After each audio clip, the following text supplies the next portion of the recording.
Hi there, and welcome to the Surviving and Thriving in Residency podcast. I'm Charley Lowry, your host and director of GME Relations at PracticeLink. This show is all about exploring the world of graduate and undergraduate medical education. We'll dive into the real-life experiences, successes, and challenges faced by medical students, residents, and fellows, while also highlighting valuable tools to support you, whether that's financial planning, student aid, or the many free resources provided by PracticeLink. If you're thinking about med school, currently studying, or deep into residency or fellowship, this podcast is here to offer insights and support to make your journey a bit easier than those before you. Today, I'm thrilled to welcome Dr. Christian Matishak, an anesthesiologist at CHI St. Vincent in Little Rock, Arkansas. Dr. Matishak's story is fascinating, from growing up in Vancouver to studying medicine in Grenada, completing training in both surgery and anesthesiology at the University of Texas Southwestern, and landing his first job through PracticeLink. Dr. Matishak, welcome to the show. Thank you very much. Appreciate you having me. Absolutely. So to start us off, how about telling our listeners a little bit about yourself, where you're from originally, what inspired you to go into medicine? Yeah, so originally I'm from Vancouver, Canada. That's where my whole family still is. I did my undergrad in Canada as well before going out to an international med school in Grenada, like you mentioned. Got to do my first year actually in England, my second year in Grenada, and then move up to New York for clinicals until moving to Dallas for residency, which I spent the last 5 years, and just graduated in May. Now starting my first residency job here, or post-residency job here in Little Rock, Arkansas, thanks to PracticeLink. So here I am. Good deal. Well, was there a defining moment or influence that pointed you toward medicine growing up? Yeah, my father is a physician. He's a neurosurgeon in Canada. Okay. So I kind of always grew up around it. I remember being like 3 years old and going on rounds with him while he would take staples out of patients' heads. And my older siblings didn't love that as much as I seemed to love it. So they didn't necessarily push me in that direction, but I was always very interested in it. So, talking with him growing up, he always said 2 jobs that are stable to have: a mortician and a doctor, because people will always get sick, people will always pass away. So growing up around the 2000s, it made a lot of sense. And I was like, dang, medicine seems like a good job. So yeah, if those were your 2 choices, I can see why you chose medicine, right? exactly. Yeah. So you did undergrad at University of Western Ontario. So what was your focus there, and how did that experience help you in your pursuit of medicine? So started out in biomedical sciences and then transitioned to biology, ended up doing biology and evolutionary biology, which at the time I thought, okay, biology is an easier route to try to get good grades for medical school. And after looking back on it, I wish I would have taken something that was a little more medical, like even a kinesiology kind of thing. That would train you a little bit more, because I learned a lot about birds and fish. And that didn't help me at all in medicine, but it was a good learning opportunity, because for me, it taught me that I didn't really know how to study very well. That if I wanted to make it in med school, I needed to have a much clearer kind of route in order to understand what my professors are teaching me, and then also perform properly on the exams. Yeah, the study habits for medical school, completely different world, right? Oh yeah, and I was, coming from a high school background where everything kind of came easy, so studying didn't necessarily need to happen. Picked up things in class very easily. And then in college, it's a lot more intensive. And so getting my first exam, I think for psychology, and realizing that I actually had to know all the studies that they were asking us about was a little bit of an eye-opener for me there. Gotcha. So you took a big step heading to St. George's University in Grenada for medical school, one of the top international medical programs that prepares students for a U.S. residency. So tell me about that experience. Tell me what that was like, and how was years 1 and 2, and then how were your clinical years? I tried to do the Canadian med school applications. I went through those and I didn't get in the first year. And so a little bit of a hit to the confidence level there, and wasn't really sure what the right way to go about it was. Looked into a lot of US schools, but there's just so many in America compared to Canada that I didn't know how I would choose. And had a family friend actually who was a couple years ahead of me, just finished medical school at St. George's and was heading to be a resident for emergency medicine in New York. And so our families were close. They told our family about it. We looked into it, and looking into Canadian med schools at the time, they wanted masters or possibly PhDs in order to kind of get in. And I knew that it takes time because I knew my father took a while. So I wanted to get into medical training as soon as possible. And they're an interesting school because they have a lot of different routes to allow people to get into med school, especially if they either have taken some years off or maybe didn't study medical sciences in undergrad. So they have courses that they can do like a 6-month pre-med course. And if you get a certain grade on that, you get invited into the med school. For me, because I took a year off in between, they asked me to do a 6-week a compressed course of kind of the first 6 months of what med school would be. You need to get like an 84% average in order to move on. So then I had about 6 weeks where I just was in my workroom studying and picking up those habits for studying in order to make it into the med school. And one of the reasons I wanted to go there, especially, I mean, they're the number one Caribbean med school for matching residencies. I think we've also now surpassed maybe Indiana for the most practicing doctors in the United States from any medical school, because we just have such large classes. So we make a lot of doctors. But they have a program where you can do part of your medical training in Newcastle, England. And that's actually where my mom was born. So I thought that was kind of like, oh, this makes sense. This is a place I should be going. And that was great because it definitely had smaller class sizes compared to Caribbean portion, where my class size to start for everybody at home, it was 1,000 people. And that's a pretty large class. And so luckily in England, it was about 100 of us. So wow, one-on-one kind of being able to talk with the professors and everything there. And then that was great because you're in England, and when you finish your exam on Friday and you have nothing till Monday, you can do a quick jaunt across the water, go see some places. So you got some travel in, when usually in medical training, you get no travel in at all. So that was really nice about that. Going down to the Caribbean, a little more of a eye-opening experience because we go from a class of 100 to a class of about 900. You have a couple people drop out every year. It's a very, very study heavy in order to do well, because as a Caribbean med school and as most international med schools, their big driving force is to get you to pass those step exams, because that's how they get people to keep coming back. And you need to be able to pass these exams. So if you get below 75%, it's an automatic fail. So if you're anywhere close to that, they'll offer, hey, do you need to retake this term? Do you need to do that? Because they know if you don't reach that 75% on this, you're not likely to score well on the step. So it's very test-driven focused. They do have a lot of facilities, and they keep getting more advanced stuff going on. Me and my colleagues, my friends that went there, we look at the new gyms they're building out there, and they're just so gorgeous. It's right on the beach. And so one of the hard parts about that was, you're at this beautiful country, you have sunny weather, 80% of the time. They have summer and rainy season. Those are their only two. And it's just trying to stay focused. And I think that was what was really good about the people I met there and I became friends with, is we knew that it was med school first. So we would be studying Monday to Friday, no matter what, how it's going. And if we have time on the weekend, maybe we'll hit the beach. But the beach will be there. This next test will come and go, and we could be pretty rough shape. So it was big for studying, and that really helped with the crew I was with as well. And then because they're such a big Caribbean med school, they have a lot of connections in the United States. So that made doing clinical rotations a little bit better.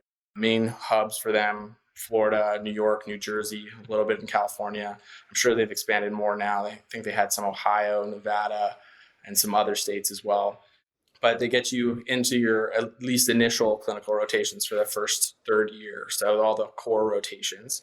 And I was lucky enough to do that in New York and Brooklyn at Kings County Hospital. So I got to go there and then do all of my main rotations with that hospital.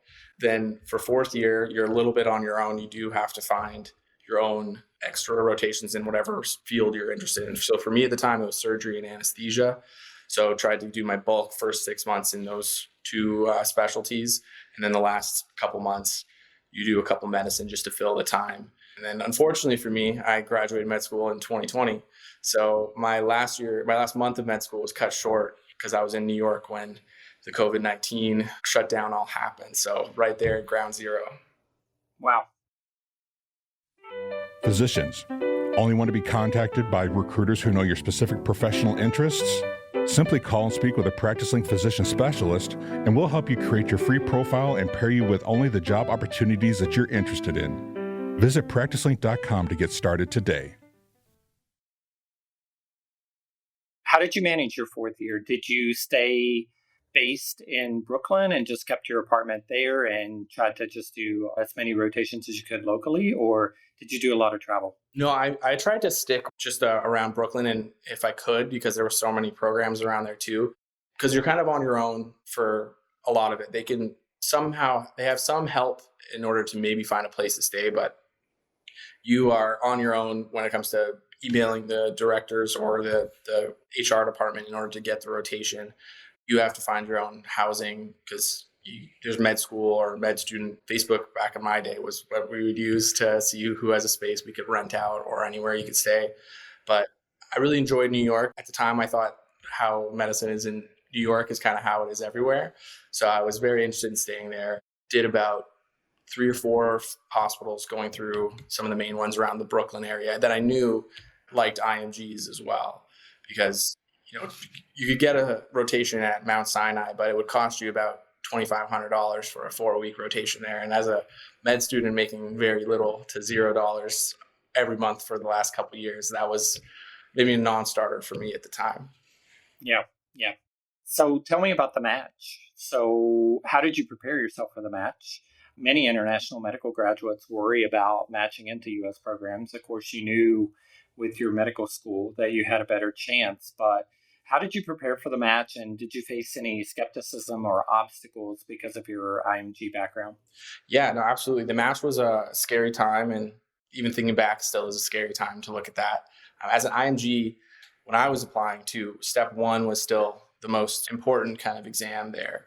It was still graded and fully scored. So it would actually have charts for us that would show what the average US student was to get into that certain residency the year before compared to what the international resident was. And so, for instance, back when I was applying, I think the average surgical for general surgery was a 228 or 230 on step 1. But if you wanted to be that as an IMG, it was closer to 240. So about a 10-point increase. So I knew I had to get those scores ahead of time. So studied really hard in order to get those scores. So felt pretty good about that. But there was definitely some skepticism with the international kind of look on it. That's why I kind of wish, looking back on things, if I would have done some more out rotations rather than staying just in Brooklyn, I might have gotten to meet a couple more people in that kind of interview trail, because some people will see the international and kind of write you off. You don't have your home institution to kind of have someone to lean on to write good letters for you. You really have to show up during those few weeks that you have with a program in order to try to shine and show off yourself as a med student. So that was definitely worrisome. And then I tried to just talk to as many of the attendings at the hospital that I wanted to go to was. And at the time, I wanted Brooklyn really badly, but I was never the most technically great med student, and I wasn't always the most knowledgeable med student. I was right there in the middle of the pack during those rotations, so I never really shone, I don't think, for those Brooklyn places. And during the match, or applying for the match as an IMG, I was told go broad, and I'm glad I went broad in terms of applications. One of the things I try to tell med students now, especially, is don't go so broad as to a place that you don't think you could ever live, and you just want to match there, because residency is huge, and obviously it takes up a lot of your time, but you have to be able to enjoy the time outside of residency and see yourself in that place. So I only chose cities that I knew I could live in. That's how I end up picking UT Southwestern, which at the time I had never heard of. But I said, Dallas seems like a nice city. I would love to live in Dallas at some point. So I did that, and I got an interview with them, which, and then I Googled them. I was like, wow, this is pretty nice compared to where I was looking in Brooklyn and Chicago and other places. Was very pleased to get that, but definitely a nerve-wracking time for all of my IMG friends as well. I know for my medicine colleagues, they applied to like 200 locations. Wow. Yeah. Wow. Yeah. So how many did you apply for total? Do you remember? Yeah, I definitely was in the high 90s or low 100s. That was a good hit to the bank account as well at the time. I feel for med students now with the new things they have on there, like the signaling and the tokens and the location. I went really broad, and now they want to see a little more focus, that you really like a location, which can make things better, and it can also make things a little bit harder for people. Yeah. Happy I didn't have that going on. Yeah, it's always changing, for sure. It's always changing. So you started your residency training in surgery at UT Southwestern in Dallas. So that's a very rigorous program. What drew you to surgery? So I like surgery for the fact that that's where things get done. And I took that from my father. I liked seeing the changes actually made. I enjoyed medicine, and I enjoyed all my clinical rotations. Like every time I was in one as a med student, I'm like, I could do that. But with surgery, it was just nice to be like, okay, this is the problem and this is how we're going to fix it. And we're going to do this tomorrow. This is the definite treatment for that. So I always really enjoyed that, and working with my hands, it just felt a little better for me. And going through that at UT Southwestern was fantastic. I didn't, realize until I was down there, that's where Parkland is. That's Parkland burn formula. You have all these amazing surgeons that had trained there. When people are like, was it malignant or anything like that? No, absolutely not malignant. But is surgery tough in general? Absolutely. You do have to have a little bit of thick skin because, people will raise their voices at times, but that's just out of frustration. It's not against you as a person or anything. So you can't take things too personally with that. But it definitely gave me a good ground start. And I think as an intern, especially, New York actually helped me because where I was at for Kings County Hospital as a third-year med student, we were doing all the labs for the patients because the nurses were like 10-to-1 ratioed and were very busy. The residents were super busy. So we would write the notes and then they would oversee them. So getting the labs, getting the vitals, getting all the information, running the H&Ps, I had done that for the last 2 years of my med school. So going in as an intern, I felt at least prepared for that as well. That kind of leads me to my next question. How was the transition to residency? How well were you prepared? I mean, I know it's never easy stepping in there, getting that first month under your belt, but how was it? How was that transition for you? First year, what were your feelings? How did you keep yourself grounded, and how did you keep yourself healthy in your mind, body, and spirit? Definitely a jump.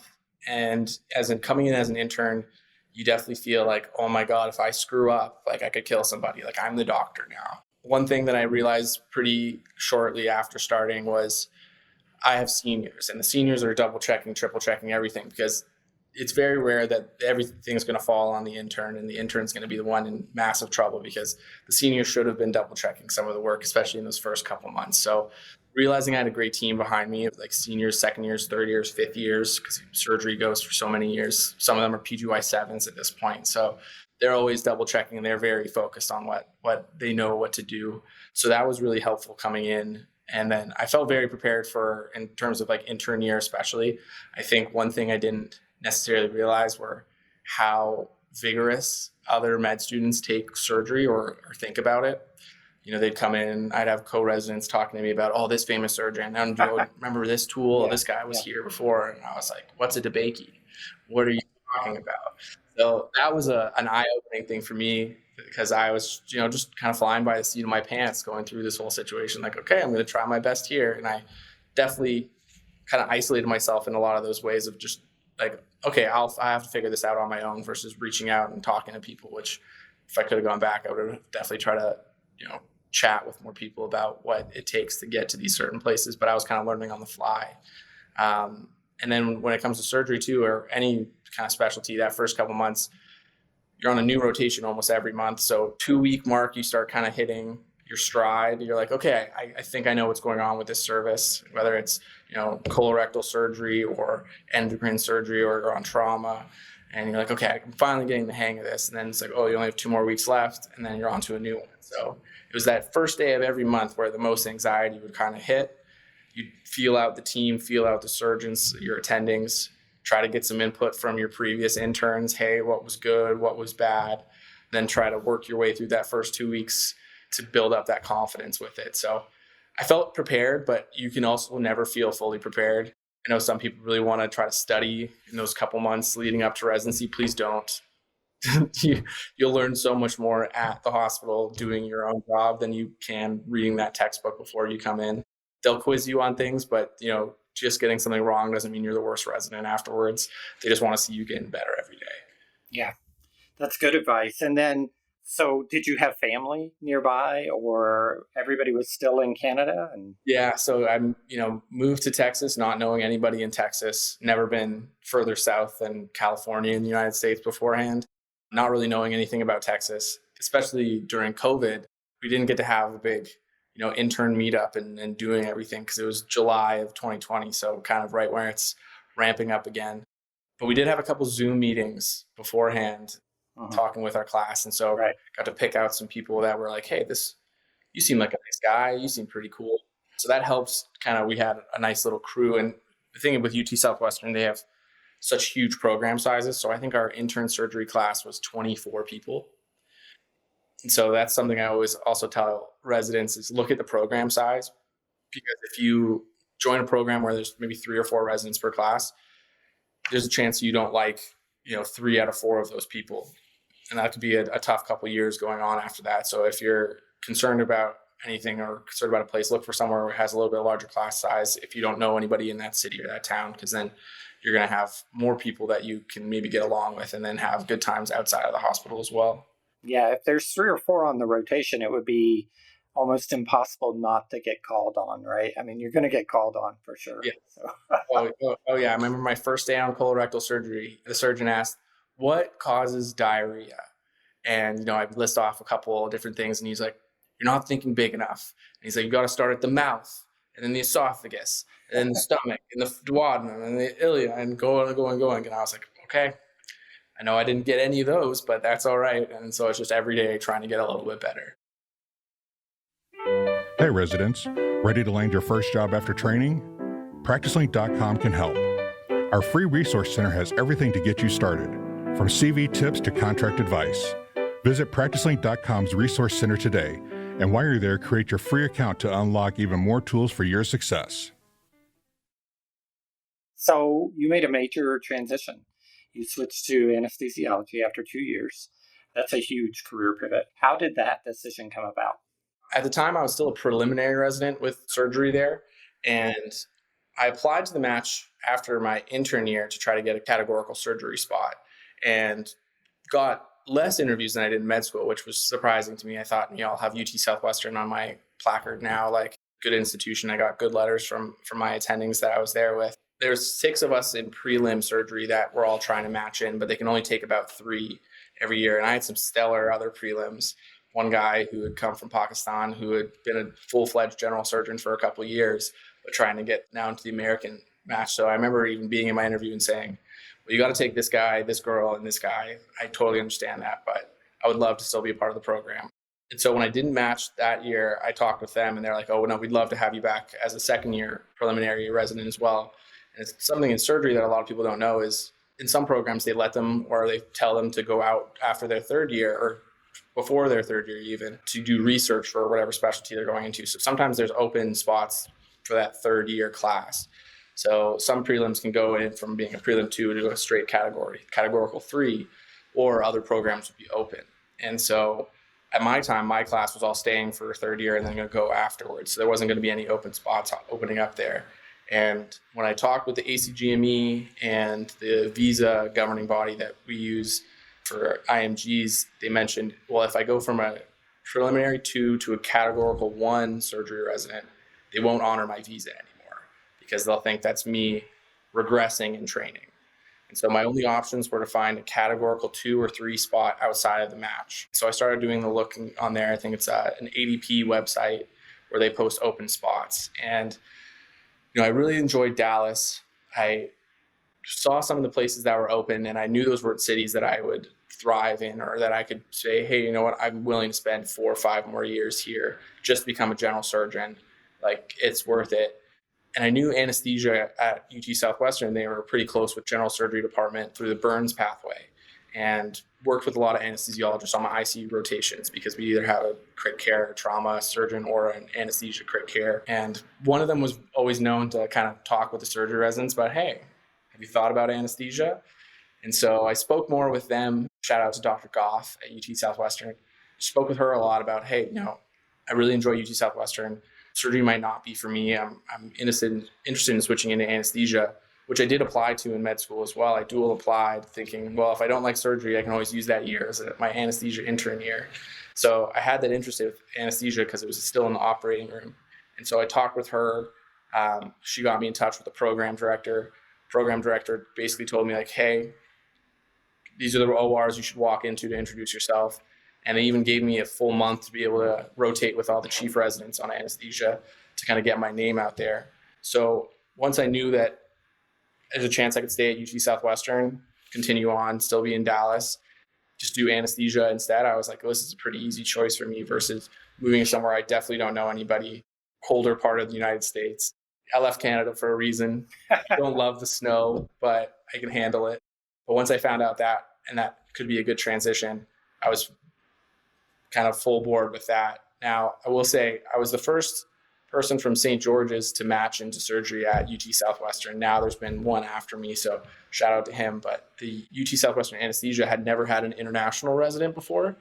So there was some discussion beforehand where they usually don't do that. And they're like, hey, I don't know if we'll be able to take you here. We could try to find you other interview processes. But luckily, my program director for surgery reached out and was like, hey, we don't have to do much to have an international resident. We have a whole department that kind of works on that through UT Southwestern. All you need to do is co-sign the paper and it should be fine. And so I was now first international resident to do anesthesia there. Couldn't be happier. Wow. That's incredible. Do they have a large IMG presence now in their residency programs? Or do you know? In general surgery, they've always, for their prelim class especially, they've always been good about taking international grads from all different countries, not just the Caribbean, but out in the Middle Eastern tools as well, people trying to come to the United States. So their surgery program has been big. Anesthesia, they're still, I think one of the best ways for me to get in was because I was a surgery resident there, because they're a very competitive program as well. And they have a lot of people from United States schools trying to get rotations with them. And so they take a very broad look at that. And so IMG's messaged me about how to get into UT Southwestern anesthesia. And I say, well, just do surgery for at least a year, because a couple of my junior residents afterwards, they were prelim surgery there. And then they came on as anesthesia residents. And then even one of my senior surgical residents came on as an anesthesia resident the year after me. So she went from my senior to my junior. But it's a normal transition to kind of see the surgery to anesthesia route, at least. Mm-hmm. Sounds like you had a good support system with mentors and folks there at the hospital. It sounds like a very good support system. Yeah, no, it was like, people are scary. Certain surgeons are scary. Any doctor can be kind of scary, but you meet enough of them going through residency that you can kind of piece out who you get along with the most and who's easy to kind of talk with and be honest with. Because I feel like that's something that's hard for residents, is to actually say what they're thinking or what they want to an attending, because they don't want to seem weak or anything like that. But you feel that out a little bit. And so having all those people there, it was fantastic. And even after leaving surgery, I was super close with all the attendings that I worked with a lot. So I loved being in the trauma rooms because I knew all the trauma surgeons. They had written me great letters. Get into anesthesia. They were all very happy that I was in anesthesia. There was no screw this guy for leaving surgery, blah, blah, blah. It was like, oh, no, nice. And so I got to work with them a lot. The vascular team at UT Southwestern, worked with them too much as a resident for surgery. And so when I got to be with them as an anesthesiologist, that was a lot of fun because I understood a little bit of both sides of what's going on. Yeah. Yeah. And I think that's an incredible setup. So how did the surgical training shape you as an anesthesiologist today? I would say it was great for the procedures that we have to do in anesthesia, central lines, arterial lines, sometimes chest tubes if you're in the ICU, or thoracentesis, paracentesis, everything like that. It made me comfortable with using my hands for those kind of procedures, tying knots, doing sutures, etc. And then it also gave me a good aspect of behind the curtain and in front of the curtain of where we are in the surgery, what the patient might need, and what their pain is going to be like after the surgery. Because it's easy to think, oh yeah, I can give them an anesthesia. One of our favorite drugs to use for induction and for acute pain control is fentanyl. But it's very short acting. And so you can think oh, no, I've given them 300, 400 fentanyl for this case. They should be great in PACU. But 30 minutes later, that's worn off. We're getting called, patient's in pain. What can you do? Blah, blah, blah, blah. So I knew okay, well, this surgery is actually a lot more painful than it looks on paper. Let me mix in a little bit of longer acting, stronger medication a little bit earlier on so I can get them breathing, et cetera, and having that kind of understanding where we are in the surgery, what patient might need after surgery was really helpful. And then lastly, I would think I wasn't a complainer when it came to anesthesia afterwards. After doing the hours I was working with surgery and then moving on to anesthesia, gosh, you could tell me to do any rotation for as many hours. And I was like, sounds great. No problem. My faculty liked it. They're like, well, you tell people to, stop complaining about hours. I'm like, well, I'm not going to be that guy, but I won't complain about it. Going from, the 80 hours on surgery, which is 80 plus, to anesthesia where, on average, I was probably working anywhere between 60, 65 hours a week, maybe as an intern, and that even got lower as I went down through my senior residency. And so I was not a complainer. You could tell me like, hey, you're on this outpatient surgery day where you should be only there from 7 to 2, but today we want you to go do a heart transplant for 16 hours. I'm like, sounds good. Okay. That'll be no problem. Tell me where to go. So I think just having that, like, hey, there's a lot of things that could be worse than what we're doing right now. We're okay. We're actually living a very good life. So that helped me stay calm and composed and, prevent burnout during my anesthesia residency for sure. Yeah. Perspective. Yep. Yeah. Yeah. So for any of our listeners who might be contemplating a specialty switch, what advice would you give to make that transition as smooth and respectful as possible? I would say, first off, be honest with your program that that's something you're thinking, but don't then make your program a backseat. I don't think I would have gotten into the anesthesia program if during my second year as a surgery resident, I started slacking off as a surgery resident, just trying to focus on the new thing I wanted to do. I still came to work and tried my hardest and tried to learn everything that they wanted me to learn so that they weren't going to speak poorly about me to anesthesia. Like, well, he actually is not doing any of this. So trying to keep up with your current workload while thinking about the future is important. I think finding attendings, first off, in the program you're currently in that are willing to work with you and kind of help you out depending on what you want to switch into, that's important to find. Because for me, I knew I had anesthesia attendings that I already had met and I could talk with and that I was comfortable with.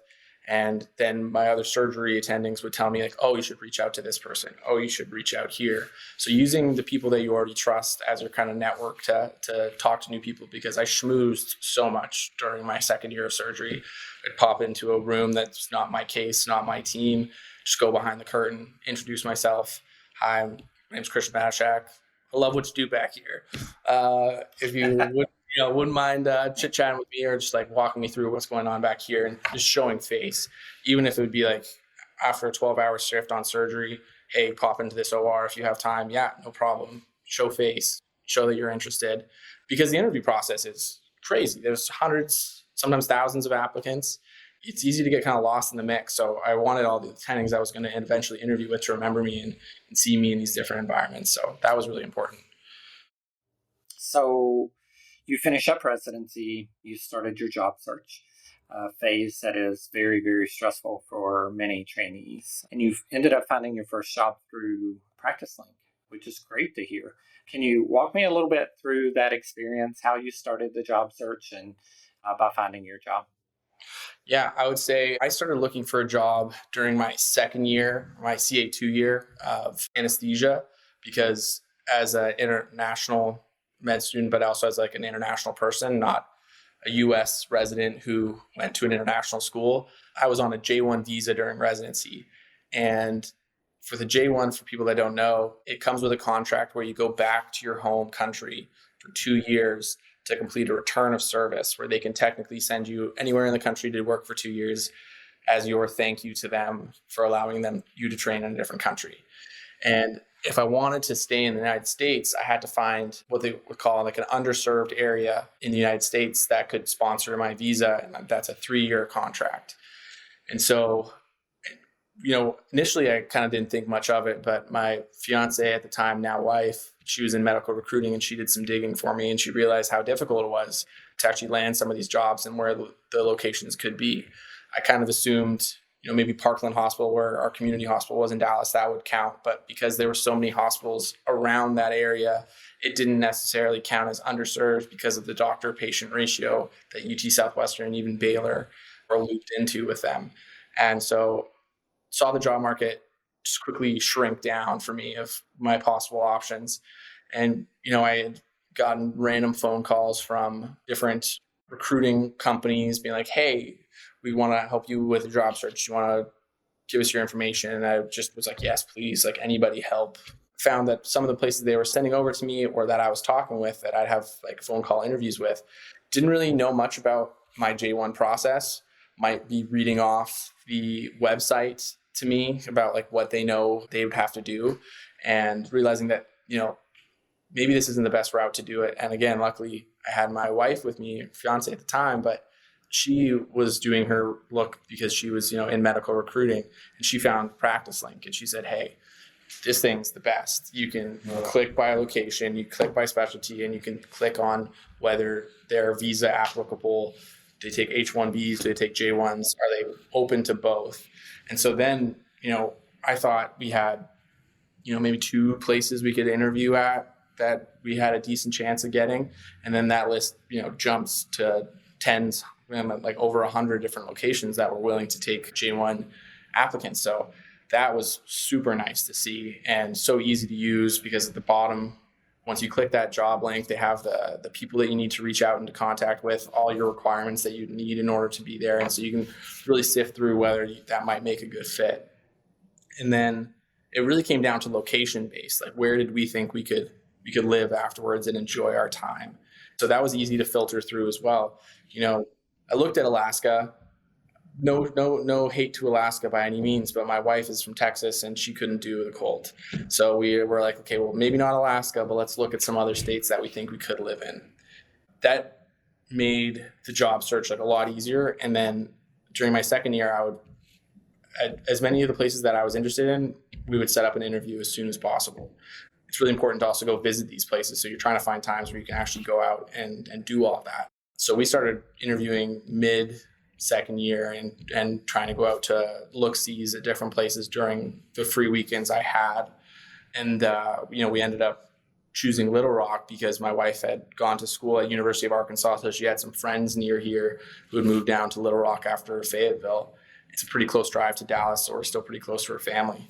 So finding this place was a godsend almost.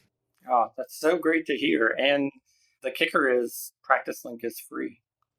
As a resident, that was huge. You can Google like where to find certain jobs or open internal medicine attending jobs, blah, blah, blah. And then so many things will show up. PracticeLink was not even right at the very top even. We did a little bit digging and found like, whoa, this is so much easier than some of these other websites that are also asking for all this information from you up front. Profile making was super easy. So once we had that was the only way we looked at interviews after that. Didn't talk to any recruiters. All the text messages I got, just kind of ignored them.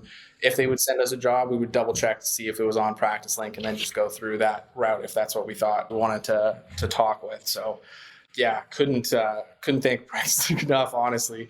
I have a lot of international residents that I worked with at UT Southwestern.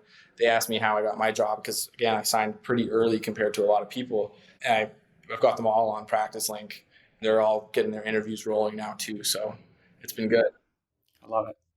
That's incredible. And I will throw in some plugs here for PracticeLink. Of course, I'm a fan. Incredible company for sure. But some of the other things, you can, of course, use the free job board. You can filter by visa status. You can filter by geographic location. Whatever it is you're looking for, you can kind of filter it. We also have a great team of folks that you can reach out to, and they will help you in your search. And then the CV Builder, it's also free. It's a free tool that they can use to really tweak and build their CV. So a lot of good, useful things there, hopefully. But very glad that it was beneficial for you. Oh, yeah. No, I couldn't thank it enough. Made all of the searching and the interviewing process so much more streamlined. So I wasn't the most organized person in the first place, but that helped me be a little more organized. That's so good. So you narrowed it down to how many jobs did you actually kind of end up evaluating? So I had 6 visits planned in total. It was tough to kind of parse that out.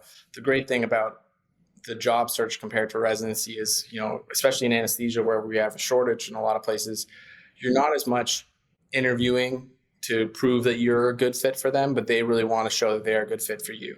So they will kind of entice you in that way. So they'll cover flights for certain places will cover your flights in your hotel. And then that's all paid for. So as long as you can find a dates to do that, they will fly you out there because a lot of places really need doctors, especially where I was looking.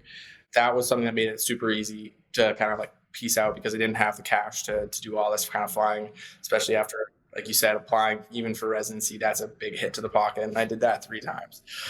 So, I wasn't trying to spend too much money, but we ended up going on 3 in person, Little Rock being my third in-person interview where I went to. And after just like being in the town and talking with my future colleagues, my now colleagues, and just seeing like, hey, this is actually somewhere where we could be really interested in. The other couple of options we had were, could be good, but we're not 100% sold on it. And so after we had this interview, I kind of looked at my wife and I said, I think we just sign this. And I think we do this because I was very confident with the team here. Their HR staff has talked about J1 visas, that they've done many of the waivers. They mentioned how they were at the Capitol, so they just drop off the paperwork right down the street in person and get all that handled. They had lawyers that they were going to pay for and cover for me as well. And so that's what I was mainly looking for is, hey, I want to get this visa like figured out right off the bat, because I do know places that, they accept these doctors, they don't get the waiver to keep the J1 and have to put them on a different visa. And so your process just continues to go and go and go, and you can never get a green card. So I didn't want that to happen for me. And so I was very confident once I talked to the people here, and it was a pretty easy sign. I think I signed in May of my second year. So it was more than a year in advance. That's incredible. That's really incredible. What about, do you want to talk any about contract negotiation and that whole process, approaching salary, call schedule, relocation discussions, anything like that? Or did you have guidance in that process? Yeah. So again, I talked a lot with my attendings during residency, and, try to find ones that maybe haven't been academic their entire time. Talk to ones that have also done private practice, because you want to hear both sides. We would have people come in and talk to us about the two different sides too during like mandatory lecture time, in order to kind of know what to look for in a contract. And it really does come down to you and how you want your life to look afterwards. In anesthesia for jobs, there's groups that you can join where it's kind of eat what you kill kind of mentality, where do as many cases as you want and that's what you're going to get paid for. So if you're okay with working 14-hour days because you want to make that paycheck, you can. If you want to go more academic, you're going to sacrifice maybe a little bit of vacation time, maybe a little bit of pay, because their big thing is how academic and scholarly those programs may be. But you're going to have a lot more resources. You're going to have a lot more colleagues. You're going to have maybe a little more consistency with stuff as well. So I was taking kind of all of that into account, thinking and looking at the different jobs. I didn't really have to negotiate a lot for this job, which was good, because everything they kind of placed out for me was a yes off the bat. I looked at their pay scale and it was super competitive compared to the rest of the United States. And so I had a minimum number that I had in my head based on looking at other jobs. And so as long as they could hit a minimum number, I was happy. They told me I had to work 8 weekends a year. I said, that's it. Perfect. Like, that's no problem. I can handle 8 weekends a year. In terms of vacation, I think that's something that's important, especially after training. I know at some institutions, especially academic, they'll still give you about 3-ish weeks. Go more private, you have a little bit more time off. So they gave me a very generous vacation allowance, and that was an easy sell for me. And then they also had a little stipend that you're able to use as well, so to help get you through that last year of school. So for me, that kind of negotiation was very easy. Looking at other places where I interviewed at and hearing their offers and hearing multiple different kinds of offers definitely got me to kind of have a finite list of things that I wanted to see from. And then going through that with one of my attendings at work, being like, hey, how does this sound to you if you were in this position? Would you ask for more? Would you ask for less? What's your kind of thought process? And so hearing them out was super helpful, because they've gone through this whole song and dance before. Yeah, that's great advice, I think. And so now you're established there at CHI St. Vincent. How's the transition been? What's it like moving from residency to attending? I'm happy to come talk with you in a couple months too, and it's even been more time because I'm sure it's going to continuously change. But first day was daunting, especially going from UT Southwestern in Parkland, where everything you could ever want is right there, to definitely a more rural program in a place that's considered underserved. And during my interview, I remember they mentioned, we're going to get Epic in January.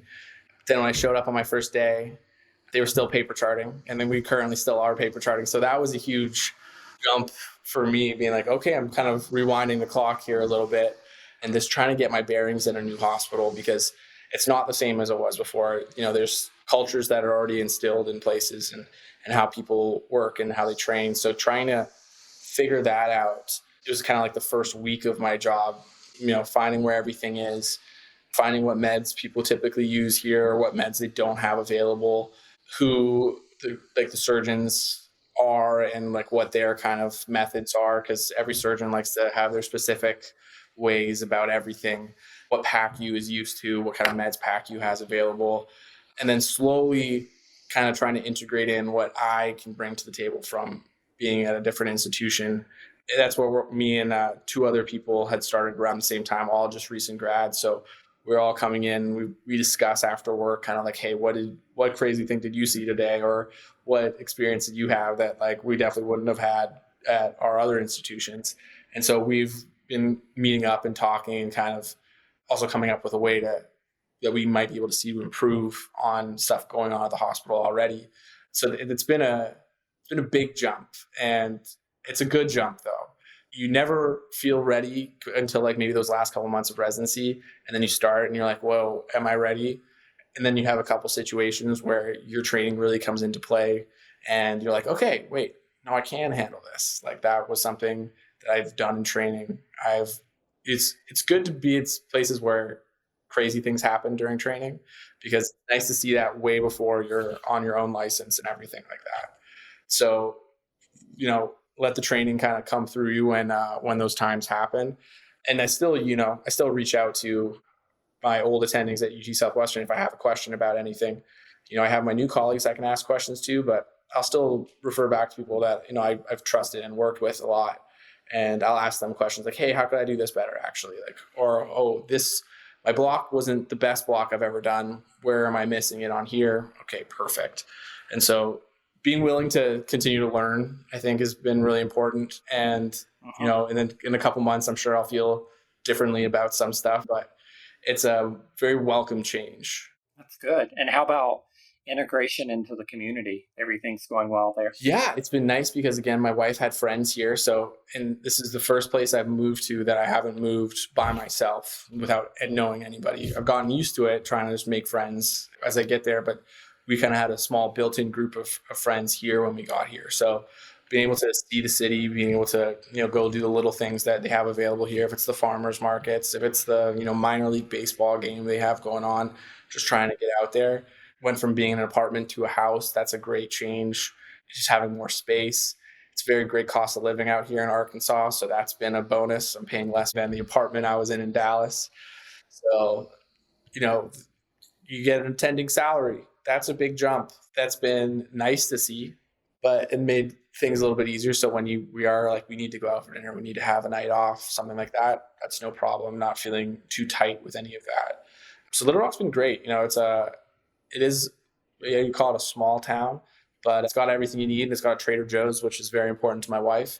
So as long as we have that, some good restaurants, and the weather is currently still really nice. It's 80 degrees today.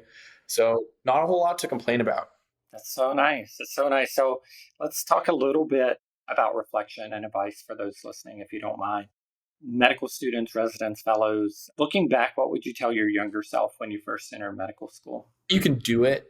It's just about effort that you put in. There's a million pieces of information you need to know, but not at all the time, all at once. So just trying to make it through day by day, because every time you wake up in the morning, it's a brand new day. Whatever you did the day before, if you made a mistake, that was yesterday. People aren't going to look at you at that one mistake. They're going to say, hey, they messed up yesterday, but look how much better they got today. And that's what people are going to care about.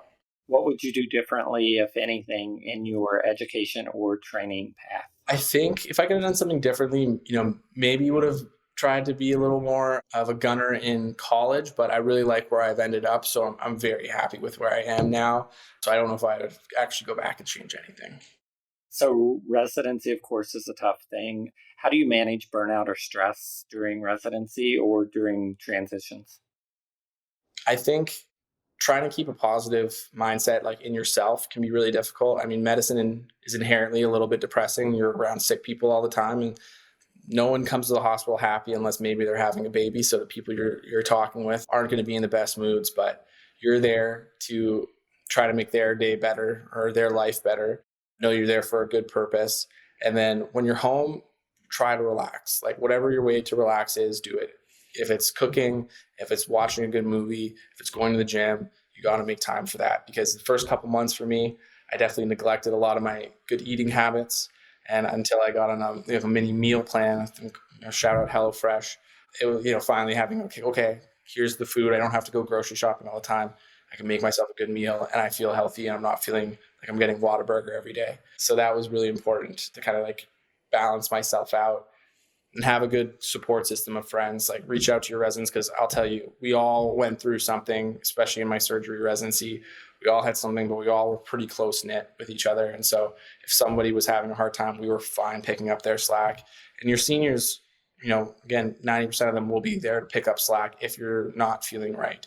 If someone says something egregious to you, there will be a lot of people on your side to defend you as well. Yeah, and it sounds like that can carry on for a lifetime, really, that group of people and that network of people.